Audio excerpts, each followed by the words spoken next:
Cheers! Thank you! So ayan mga kalabs, mayroon akong nag-ano dito sa ano namin. Ayan, mayroon ako ditong mga tao dito. Oh, ayan oh, may mga tao dito. Ewan ko bakit mayroon tao dito. Ayan oh, dalawa. Naki-barbecue. Happy birthday! Merry Christmas po. Happy birthday.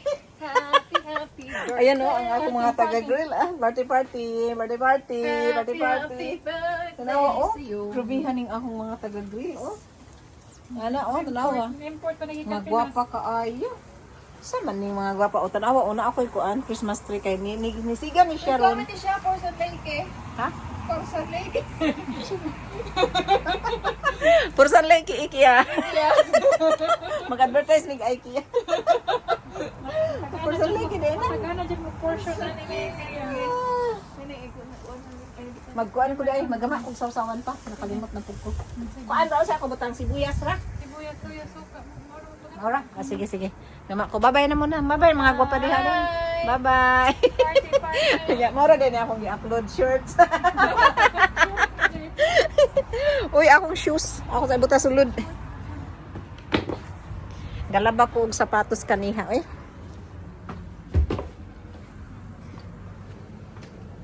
Uy, tuwa dito, tanaw to akong lights. Naniki, oh. Kaya na may adlaw, dinisiga siya. Oh, ngayon, Bi. Tempa. So, hello mga kalabs.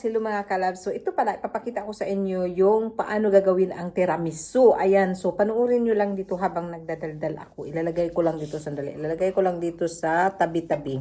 Dito sa isang side. Ayan. So, panuorin nyo lang yan.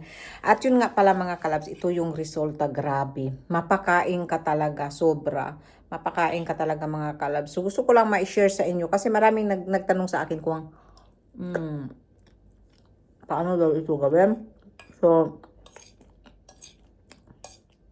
sabi ko, gusto ko i-share. Pero, sabi pa na asawa ko, i-share ko raw doon sa ano, i-share ko raw sa tawag nito, i-share ko raw dyan sa short. So, sa short nyo na lang panoorin pala. Sobrang sarap mga kalabs. Ayun, napakasarap.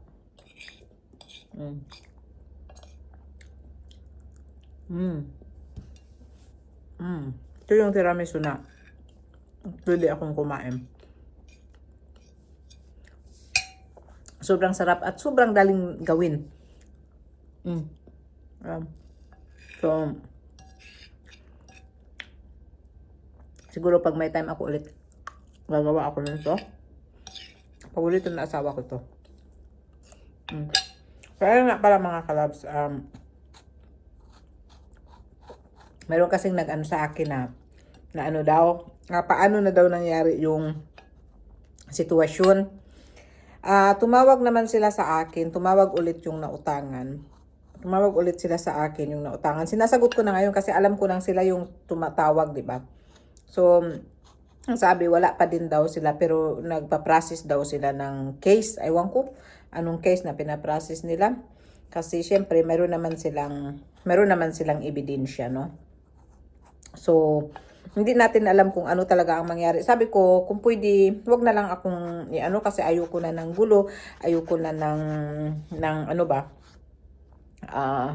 Ayoko na ng masali pa. Ako, okay na lang yung nagamit yung phone ko, yung ginamit ako, okay na, wala nang problema, napatawad ko na. Kasi ayoko ng gulo. Ayoko talaga ng gulo. Sabi ko lang. So, sabi ko, last na tawag na nila yon sa akin. Kasi, nag-iusap ulit sila sa akin. Sabi ko, hindi ko talaga alam dahil binlock talaga ako. So, binlock ako. So, wala akong magawa, hindi ko makontak. Kaya, sa ibang tao, anghel siya. Diba? Hindi nila alam sa loob kung ano ang kulo. Pero okay lang yun. Ayoko na ng gulo talaga. I want to forget everything. I want to focus positive vibes. Kasi tumatanda na tayo, tingnan nyo. Magkari-wrinkles na tayo. Magkari-wrinkles na tayo. Pag Bisaya, siguro ko kayo. Bro, ang Bisaya, kasarap ng mangga. Sobrang sarap. So, yun, ayoko na lang ng gulo, ayoko na lang mga issues. Ayoko lang ng gulo. Napansin nyo bang straight hair tayo? Nag-straight kasi ako mga kalabs. Nag-straight ako ng hair. So, yun, ang habi lang nila,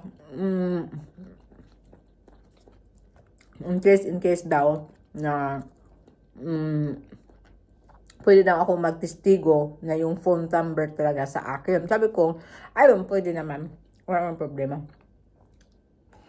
So, hindi ko alam kung paano at ano. So, nag-usap sila na pwede ba daw ako magtestigo. Testigo? Testigo? Paano yun? Parang gano'n na nga yun. Kasi yung phone talaga, akin talaga tong phone number na ito na tinatawagan nila. At yung pangalan, hindi yung ginagamit nung gumamit ng phone number ko. Hindi ko pangalan. So,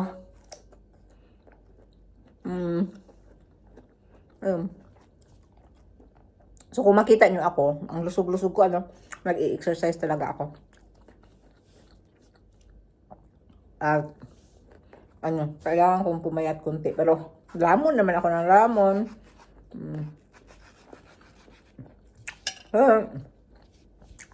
Nag-i-exercise kami ng kasama yung asawa ko. Matatawa kami. So, siyempre, maganda talaga pag mag-asawa kayo, magkasama kayong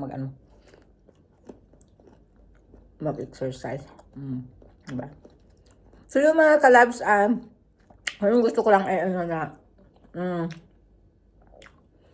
nag-uun naman ako sa pagsabing magtestigo ako kasi pwede ko namang i-prove, may mga papers naman talaga ako since dumating ako sa Finland, ito na yung number ko.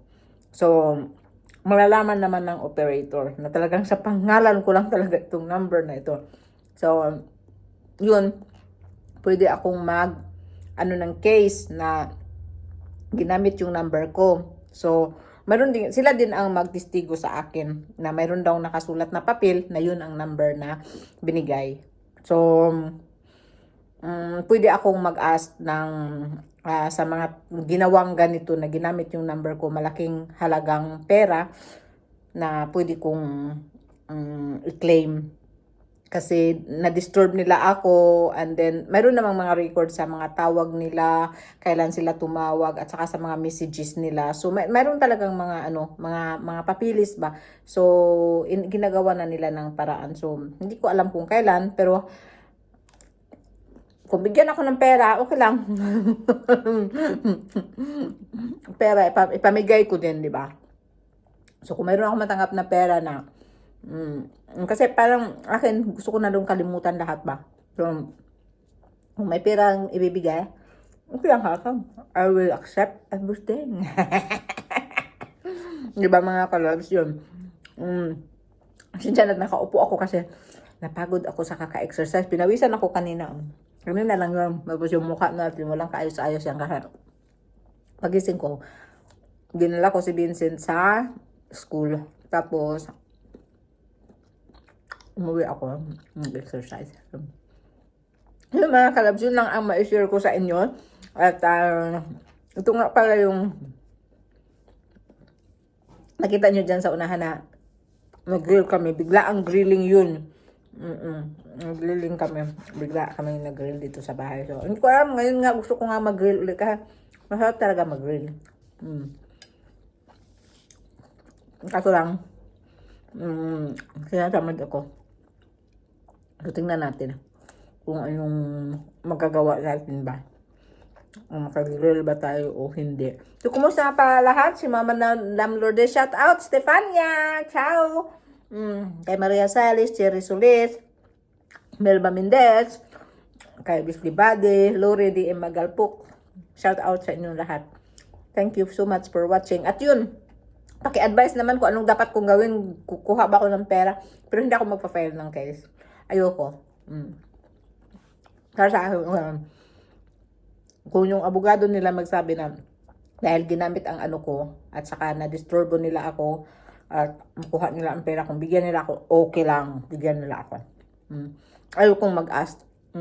Depende lang sa abogado kung ano ang refer, di ba? So, yun. Mag-ingat tayo sa mga ano natin, lalo na sa mga phone number natin na magbigay tayo kung kani-kanino. Huwag mag-trust talaga. Huwag talaga tayong mag-ano. Kasi, yun na nga, trust ka ng trust, tapos, pala gamitin ka lang. Ayun ang napakasakit. Thank you for watching. I love you all. Bye.